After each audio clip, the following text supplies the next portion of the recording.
Hello दोस्तों, कैसे हो आप सभी। आई होप आप सभी बढ़िया होंगे, मस्त होंगे और आपकी पढ़ाई भी बहुत अच्छे प्रकार से चल रही होगी। आज हम करने वाले हैं हिस्ट्री के मोस्ट इम्पोर्टेंट क्वेश्चंस। क्लास 12 की हिस्ट्री के मोस्ट इम्पोर्टेंट एमसीक्यूज करने वाले हैं, जो आपके एग्जाम के लिए वेरी वेरी इंपॉर्टेंट होने वाले हैं।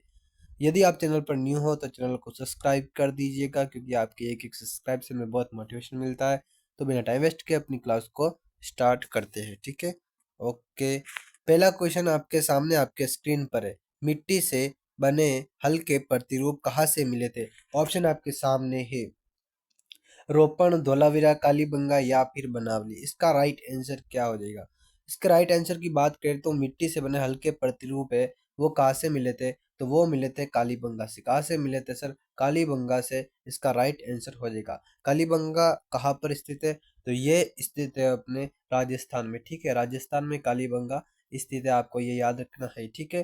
कालीबंगा है वो किस नदी के किनारे है? तो आपको वो कमेंट में बताना है कालीबंगा किस नदी के किनारे, ठीक है। बात कर लेते हैं रोपण की। तो रोपण भी एक पुरातात्विक स्थल है, जो कहाँ पर है? तो ये हरियाणा में, ठीक है। कहाँ है? हरियाणा में है, ठीक है। ओके, और बनावली भी कहाँ है? बनावली भी अपने हरियाणा में ही है, ओके। और फिर है धोलावीरा। धोलावीरा की बात करें तो ये गुजरात में है। कहाँ है? गुजरात में है। सिंधु सभ्यता का ये क्या था? यहाँ पर एक बड़ा सा जलाशय मिला था, ये भी आपको याद रखना है। चलते हैं नेक्स्ट क्वेश्चन पर। अगला जो अपना क्वेश्चन आपके सामने है वो ये रहा। 2 नंबर क्वेश्चन है कि हरिशैन निम्न में से किसके राज कवि थे? ऑप्शन आपके सामने चंद्रगुप्त प्रथम, चंद्रगुप्त द्वितीय, समुद्रगुप्त या फिर चंद्रगुप्त मौर्य। इसका राइट आंसर क्या हो जाएगा? इसका राइट आंसर की बात करें तो हरिशैन है वो किसके राज कवि थे? तो वो थे समुद्रगुप्त के राज कवि थे, ठीक है। चलते हैं नेक्स्ट क्वेश्चन पर। अगला जो क्वेश्चन आपके सामने है वो है 3 नंबर क्वेश्चन। क्वेश्चन है इस प्रकार की, किन शासकों को उनके मातृ नाम से चिन्हित किया जाता था? यानी ऐसे कौन से शासक थे जिनके नाम जिनको माता के नामों से चिन्हित किया जाता था? ऑप्शन आपके सामने कुषाण, शुंग, मौर्य या फिर सातवाहन। इसका राइट आंसर क्या हो जाएगा? इसका राइट आंसर की बात करें तो सातवाहन इसका राइट आंसर हो जाएगा। सातवाहन शासक थे वो अपने आप को अपने माँ के नाम से चिन्हित कराते थे, ठीक है। चलते हैं नेक्स्ट क्वेश्चन पर। अगला जो क्वेश्चन आपके सामने है वो है 4 नंबर क्वेश्चन। आपको इसका राइट आंसर बताना है, ठीक है। क्वेश्चन है कि प्रसिद्ध यात्री जो बेम्पिस्ट त्वेनियर कहाँ का निवासी था? ऑप्शन है इटली, फ्रांस, मोरक्को या फिर इंग्लैंड। इसका राइट आंसर क्या हो जाएगा? तो जो बेम्पिस्ट जो तेनवर है वो कहाँ का निवासी था? इसका राइट आंसर हो जाएगा वो कहाँ का था? तो इसका राइट आंसर हो जाएगा इटली। वो कहाँ का था? इटली का था, ठीक है। चलते हैं नेक्स्ट क्वेश्चन पर। अगला जो क्वेश्चन आपके सामने है वो है 5 नंबर क्वेश्चन। 5 नंबर क्वेश्चन है कि कर्नाटक की वीर शैव परंपरा के प्रवर्तक कौन थे? ऑप्शन आपके सामने शंकराचार्य, रामानुज, सुंदरम या फिर बासवन्ना। इसका राइट आंसर की बात करें तो इसका राइट आंसर हो जाएगा कर्नाटक की वीर शैव परंपरा के प्रवर्तक कौन थे? बासवन्ना थे। कौन थे? बासवन्ना। और ये बासवन्ना कहाँ के थे? ये कर्नाटक के थे, ठीक है। कर्नाटक के थे। और ये अपने जो हाथ होते हैं उन पर लिंग को धारण करते हैं, ठीक है। लिंग को धारण करते हैं और अपने जो पूर्वज, अपने जो मर्द लोग होते हैं, जो जिन उनको क्या करते हैं, ये दफनाते हैं, ठीक है। ये जलाते नहीं, ये दफनाते हैं, ठीक है। ये भी आपको याद रखना है। और ये इन्होंने ही विधवा विवाह को समर्थन किया था। विधवा विवाह का समर्थन भी इन्होंने किया था, ये भी आपको याद रखना है, ठीक है। चलते हैं नेक्स्ट क्वेश्चन पर। अगला जो क्वेश्चन आपके सामने है वो ये रहा। अलवार किस से मत से संबंधित है? ऑप्शन आपके सामने वैष्णव मत से, शैव मत से, बौद्ध मत से या फिर शाक्त मत से। इसका राइट आंसर क्या हो जाएगा? इसका राइट आंसर की बात करें तो अलवार किस मत से थे? तो इसका राइट आंसर हो जाएगा अलवार है वो वैष्णव मत से थे। मतलब वे विष्णु भगवान की ये पूजा करते थे। अलवार है वो किसकी पूजा करते थे? विष्णु भगवान की पूजा करते थे, ठीक है। फिर बात कर लेते नैनार। नैनार है वो किसे कहा जाता था? तो नैनार है वो शैव मत से संबंधित है और ये भगवान शिव की पूजा करते थे। किसकी पूजा करते थे? भगवान शिव की पूजा करते थे, ठीक है। चलते हैं नेक्स्ट क्वेश्चन पर। अगला जो क्वेश्चन आपके सामने है वो 7 नंबर क्वेश्चन आपके आपके स्क्रीन पर है। क्वेश्चन है कि कॉलिन मैकेंजी द्वारा विजयनगर की यात्रा कब की गई थी? ऑप्शन आपके सामने है 1754, 1800, 1821 या फिर 1825। इसका राइट आंसर क्या हो जाएगा? इसका राइट आंसर की बात करें तो जो कॉलिन मैकेंजी है वो विजयनगर कब जाता है? तो 1800 ईस्वी में जाता है। कब जाता है? 1800 ईस्वी में ये विजयनगर जाता है। और किसकी खोज करता है? हम्पी की खोज करता है, ठीक है। हम्पी की खोज किसने की? तो वो की थी कॉलिन मैकेंजी ने। ठीक है, चलते हैं नेक्स्ट क्वेश्चन पर। अगला जो क्वेश्चन आपके सामने है वो है 8 नंबर क्वेश्चन। क्वेश्चन है कि दक्षिण भारतीय मंदिरों में को भव्य गोपुरमों को जोड़ने का संबंध किससे, यानी दक्षिण भारत के जो मंदिर है उनको गोपुरमों से किसने जोड़ा था। ऑप्शन आपके सामने राम राय, सदाशिव, कृष्णदेव राय या फिर देवराय प्रथम। इसका राइट आंसर क्या हो जाएगा? इसका राइट आंसर की बात करें तो जो दक्षिण भारतीय मंदिर है उनको गोपुरमों से किसने जोड़ा था? वो जोड़ा था कृष्णदेव राय ने। किसने जोड़ा था? कृष्णदेव राय ने। और एक और बात है कि इनके बारे में कहा जाता है कि ये विजयनगर साम्राज्य का सबसे प्रतापी शासक था। विजयनगर जो साम्राज्य है इसका सबसे प्रतापी शासक कौन था? तो प्रतापी शासक भी कौन था? तो वो था कृष्णदेव राय। ठीक है, चलते हैं नेक्स्ट क्वेश्चन पर। अगला जो क्वेश्चन आपके सामने है 9 नंबर क्वेश्चन है कि अफ्रीका और स्पेन से निम्न में से कौन सी फसल भारत पहुंची थी। ऑप्शन आपके सामने मक्का, मक्का या चना, गेहूं, बाजरा। इसका राइट आंसर हो जाएगा, इसका राइट आंसर क्या होगा? इसका राइट आंसर हो जाएगा मक्का। इसका राइट आंसर हो जाएगा मक्का है वो अफ्रीका और स्पेन से भारत पहुंची थी। चलते हैं नेक्स्ट क्वेश्चन पर। अगला जो क्वेश्चन आपके सामने 10 नंबर क्वेश्चन है।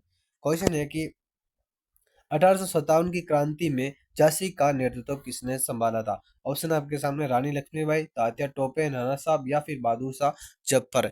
इसका राइट आंसर क्या हो जाएगा? इसका राइट आंसर की बात करें तो झांसी से किसने नेतृत्व किया था? वो किया था रानी लक्ष्मीबाई ने। ठीक है, रानी लक्ष्मीबाई ने झांसी से 1857 की क्रांति का नेतृत्व किया था। और तात्या टोपे और नाना साहब ने कहा से किया था? तो तात्या टोपे इन्होंने दोनों ने कहा से किया था? तो वो महाराष्ट्र से किया था। यानी महाराष्ट्र में जो महाराष्ट्र मुंबई, बम्बई, हाँ बम्बई से इन्होंने किया था। बम्बई से किसने किया था? बम्बई से तात्या टोपे और नाना साहब ने किया था। बहादुर शाह जफर है, इन्होंने पूरी क्रांति का नेतृत्व किया। यानी 1857 की जो मेन क्रांति, पूरी क्रांति का नेतृत्व किसने किया था?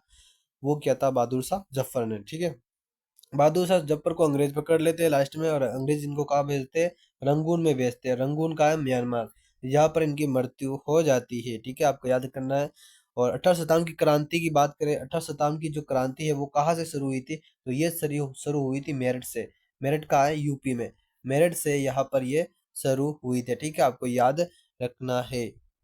मेरठ से ये शुरू हुई थी। कब हुई थी शुरू? शुरू हुई थी 10 मई, 10 मई को शुरू हुई थी। 10 मई 1857 को ये क्रांति शुरू हुई थी। उसके प्रतीक चिन्ह क्या थे? प्रतीक चिन्ह की बात करें तो कमल और रोटी, कमल और रोटी है वो क्या थे? इनके प्रतीक चिन्ह थे। ठीक है, चलते हैं नेक्स्ट क्वेश्चन पर। अगला जो क्वेश्चन आपके सामने है वो है 11 नंबर क्वेश्चन।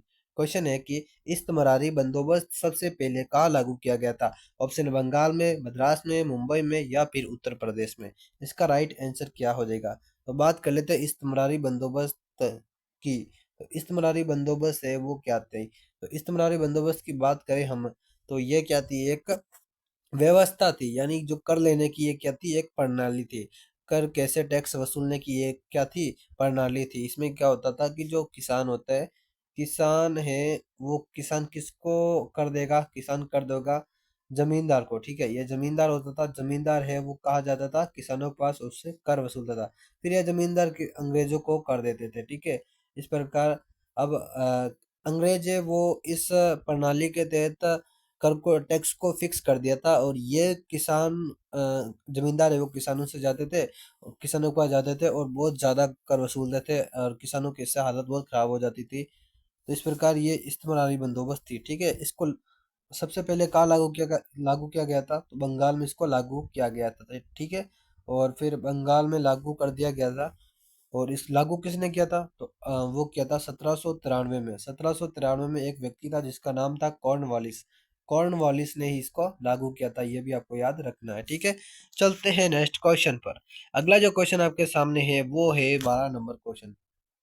दक्कन दंगा योग की रिपोर्ट ब्रिटिश संसद में कब पेश की गई थी? ऑप्शन आपके सामने है 1870, 1875, 1878 या 1990। इसका राइट आंसर की बात करें तो दक्कन दंगा रिपोर्ट है वो कब पेश की गई थी ब्रिटिश संसद में? 1878 में पेश की गई थी। ठीक है, दक्कन दंगा है वो कब हुआ था? वो हुआ था 1875 में। 1875 से 1876 के बीच दक्कन दंगा हुआ था, और इसकी रिपोर्ट 1878 में ब्रिटिश संसद में पेश की गई थी। चलते हैं नेक्स्ट क्वेश्चन पर। अगला जो क्वेश्चन आपके सामने है 13 नंबर क्वेश्चन है। क्वेश्चन है इस प्रकार की, महात्मा गांधी को किसने 1 वर्ष भारत की यात्रा करने की सलाह दी थी? ऑप्शन है फिरोज शाह मेहता, बाल गंगाधर तिलक, चित्तरंजन दास या फिर गोपाल कृष्ण गोखले? इसका राइट आंसर क्या होगा? महात्मा गांधी जी की बात कर लेते हैं। किसकी बात करेंगे हम? महात्मा गांधी जी की। महात्मा गांधी जी का जन्म जन्म कब हुआ था? जन्म हुआ था 2 अक्टूबर 1889 को। कब हुआ था? नहीं, हाँ, 2 अक्टूबर 1869 में यह हुआ था। कहाँ पर हुआ था? वो हुआ था काठियावाड़ में, ठीक है। काठियावाड़ में महात्मा गांधी जी का जन्म हुआ था, काठियावाड़ गुजरात में महात्मा गांधी जी का जन्म हुआ था। 2 अक्टूबर को हम क्या मनाते हैं? गांधी जयंती। गांधी जयंती भी कब मनाते हैं? 2 अक्टूबर को हम मनाते हैं, ठीक है, आपको याद रखना है। बात कर लेते हैं गांधी जी दक्षिण अफ्रीका कब गए थे? 1894 में गए थे, ठीक है। 1893 में गए थे और 1894 में नोटॉल इंडियन कांग्रेस की स्थापना की थी, ये भी आपको याद रखना है। भारत कब आए थे? 9 जनवरी 1915, 9 जनवरी 1915 को ये भारत आए थे। और 9 जनवरी को हम क्या मनाते हैं? प्रवासी दिवस मनाते हैं, ये भी आपको क्या करना है? याद रखना है, ठीक है। प्रवासी दिवस कब मनाते हैं? 9 जनवरी को मनाते हैं। जब महात्मा गांधी जी इंडिया आए और इंडिया आने के बाद ये सबसे पहले कहा गए थे, वो गए थे गोपाल कृष्ण गोखले के पास, ठीक है। गोपाल कृष्ण गोखले को अपना क्या बनाया था? राजनीतिक गुरु बनाया था। राजनीतिक गुरु कौन थे? गोपाल कृष्ण गोखले, ठीक है। गोपाल कृष्ण गोखले ने कहा कि महात्मा गांधी जी, आप पहले इंडिया में आए हो तो आप पहले पूरे इंडिया में घूमो, यहाँ पर लोगों की स्थिति देखो, किस प्रकार अंग्रेज है वो लोगों पर अत्याचार कर रहे हैं, उनसे कैसे जबरदस्ती टैक्स वसूल कर रहे हैं, उनकी हालत बहुत खराब है। आप पहले उनकी परिस्थिति को देखो, उनकी व्यवस्था को देखो, फिर आप अगला कदम उठाना। इस प्रकार महात्मा गांधी जी ने गोपाल कृष्ण जी का कहना माना और पूरे इंडिया में 1 साल तक ये घूमते फिरे। फिर एक क्वेश्चन और आता है कि महात्मा गांधी जी ने प्रथम सत्याग्रह है वो भारत में कब किया था और कहाँ किया था? तो बात करें 1917 में महात्मा गांधी जी ने प्रथम वो सत्याग्रह किया था। कहाँ किया था? चंपारण में किया था, ठीक है। चंपारण बिहार में सबसे पहले क्या किया था? चंपारण बिहार में सबसे पहले महात्मा गांधी जी ने सत्याग्रह किया था। महात्मा गांधी जी की एक पुस्तक बहुत पूछी जाती है, सत्य के साथ मेरे प्रयोग। सत्य के साथ मेरे प्रयोग, एक इनकी पुस्तक थी। और एक और पुस्तक थी, 2 पुस्तक इसकी बहुत इंपॉर्टेंट है। और ये कौन सी है? वो है हिंद स्वराज। ये इनकी 2 पुस्तकें बहुत पूछी जाती है, आपको इनको याद रखना है, ठीक है। चलते हैं नेक्स्ट क्वेश्चन पर। अगला जो क्वेश्चन आपके सामने है वो है 14 नंबर क्वेश्चन है कि भारतीय संविधान सभा के अध्यक्ष कौन थे? ऑप्शन है रविंद्रनाथ टैगोर, डॉक्टर राजेंद्र प्रसाद, भीमराव अंबेडकर, पंडित जवाहरलाल नेहरू। इसका राइट आंसर क्या होगा? बात कर लेते हैं भारतीय संविधान सभा के अध्यक्ष की, तो वो कौन थे? तो वो थे भीमराव। संविधान सभा के अध्यक्ष कौन थे? भीमराव अम्बेडकर जी नहीं थे, वो कौन थे? तो वो थे डॉक्टर राजेंद्र प्रसाद, भारतीय संविधान सभा के अध्यक्ष थे, ठीक है। स्थायी अध्यक्ष थे, ये क्या थे? परमानेंट परमानेंट थे, ठीक है, परमानेंट अध्यक्ष थे। और जो बात कर लेते हैं 9 दिसंबर 1946 को संविधान सभा की प्रथम बैठक हुई थी। उसमें अध्यक्ष कौन थे? उसमें अध्यक्ष थे, जो स्थायी अध्यक्ष थे, सच्चिदानंद सिन्हा थे। कौन थे? सच्चिदानंद सिन्हा थे, ये भी आपको याद रखना है। चलते हैं नेक्स्ट क्वेश्चन पर। अगला जो क्वेश्चन आपके सामने, लास्ट क्वेश्चन अपने क्लास का है, स्वतंत्र भारत के प्रथम गवर्नर जनरल कौन थे?